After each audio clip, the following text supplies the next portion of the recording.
यदि सरकार द्वारा संविधान में संशोधन वे लोग अपनी पार्टी या किसी विशेष व्यक्ति या संस्था आदि को फायदा पहुंचाने के लिए किए जाते हैं तो उसका फिर हमारी पार्टी कभी भी समर्थन नहीं करेगी। केंद्र की मोदी सरकार देश में वन नेशन वन इलेक्शन विधेयक संसद में लाने वाली है।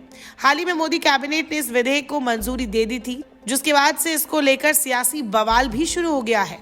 विपक्ष अपनी रणनीति बनाने में जुटा है तो वही बीएसपी चीफ ने भी इसको लेकर बड़ा ऐलान कर दिया है। मायावती ने वन नेशन वन इलेक्शन को लेकर कहा कि बीएसपी इसका समर्थन करती है।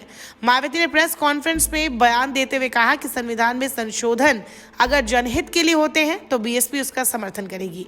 इसके साथ ही बीएसपी चीफ ने कांग्रेस और केंद्र की बीजेपी पर संविधान को लेकर कुछ सवाल भी उठाए। मायावती ने कहा कि स्वीकार करना चाहिए, अगर देश पर अब तक राज करने वाले पार्टियों ने संविधान को कायम रखने में सच्ची लगन, ईमानदारी और देशभक्ति दिखाई होती तो देश की हालत इतनी खराब नहीं होती। यदि सरकार द्वारा संविधान में संशोधन वे लोग अपनी पार्टी या किसी विशेष व्यक्ति या संस्था आदि को फायदा पहुंचाने के लिए किए जाते हैं तो उसका फिर हमारी पार्टी कभी भी समर्थन नहीं करेगी, अर्थात उसका डटकर विरोध करेगी।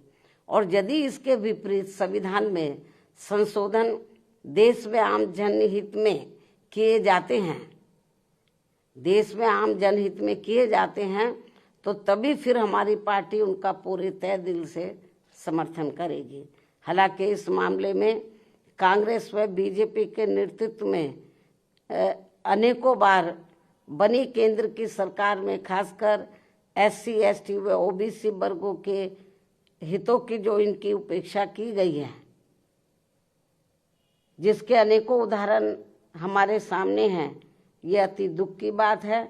इसमें इनकी इन वर्गों के प्रति हीन व जातिवादी मानसिकता भी साफ झलकती है, जो अब ये आगे नहीं होना चाहिए।